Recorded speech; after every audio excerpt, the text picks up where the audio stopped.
Okay, this is going to be a quick tutorial on how we make homemade charcoal. On the left hand side we have a new bucket.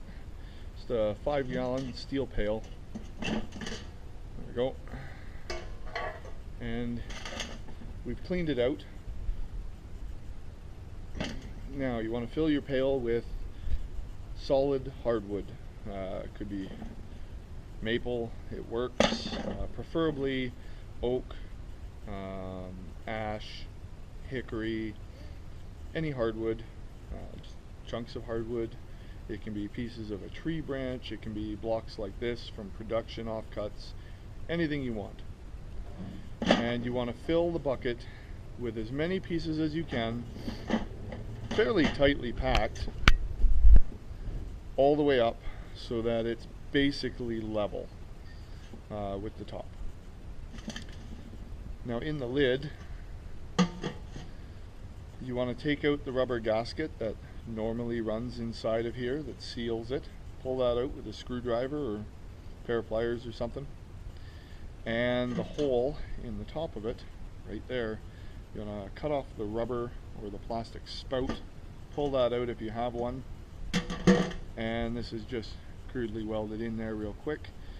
Just spot a piece of metal or something to kind of close that hole off. And then in the center we make 3 small vent holes, about 5/16 or so. So once it's full and everything's ready to go, you want to put your lid on and reseal it. Bend all the tabs down nice and tight. Now our bucket, the one we're using, is ready to go. It's had its hole all welded up in here. You can see our 3 holes in it. That's what the bucket's going to look like after it's been heated a couple of times. And this one's ready to go. We're going to put it in the fire outside and we're going to cook it. Upside down, we want these holes to be pointing to the bottom. So we get a good hot fire, some coals in the bed, flip this upside down and set it on the fire. About 2 to 2.5 hours roughly. Usually does it based on the fire we build in the pit. When you're done, you're going to end up with about 3/4 of a bucket of beautiful homemade hardwood charcoal. So when we get it out in the fire, I'll show you how it's set up and we'll go from there.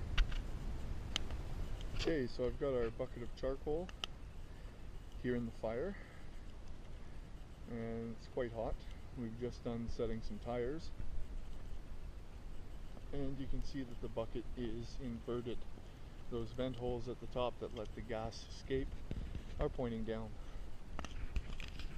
So right now we are cooking the hardwood scraps that we put into that box or bucket. In the absence of oxygen, it's forced to be cooked, not burn. Essentially, that's how we make the charcoal. So another hour, hour and a half, and this bucket will be done. We're going to take it off and then I'll show you how to close the holes to finish the process. Okay, back at our bucket.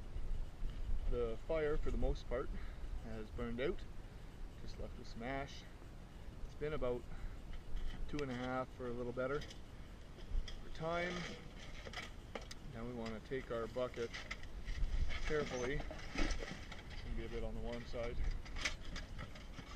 Take it right out of the fire and off the heat. We're actually going to set it right in the snow today to let it cool. So set it down here, clear off the hole here.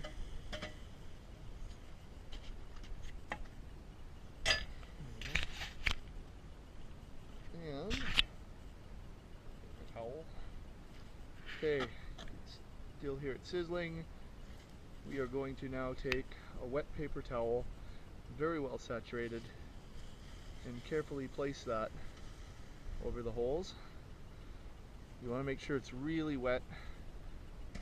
So put that on top, make sure it melts. Snow. And that's going to cut all the oxygen from that can and snuff the fire out. So at this point, we just wait until it's cold and we'll come back. I'll open the bucket up and show you what we got inside. Okay, back in the shop. It's the day after. Our bucket has cooled down completely and I've opened the tabs, and inside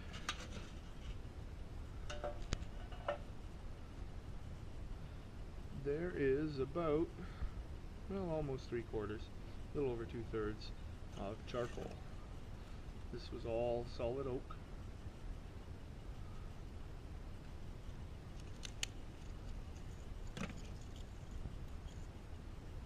Beautiful charcoal.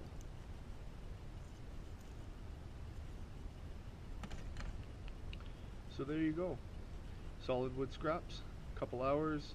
If you're having a campfire or something, bonfire, roasting marshmallows with the kids in the backyard, throw the bucket in the middle, let it cook away, and the next day you'll have some great charcoal to cook supper with.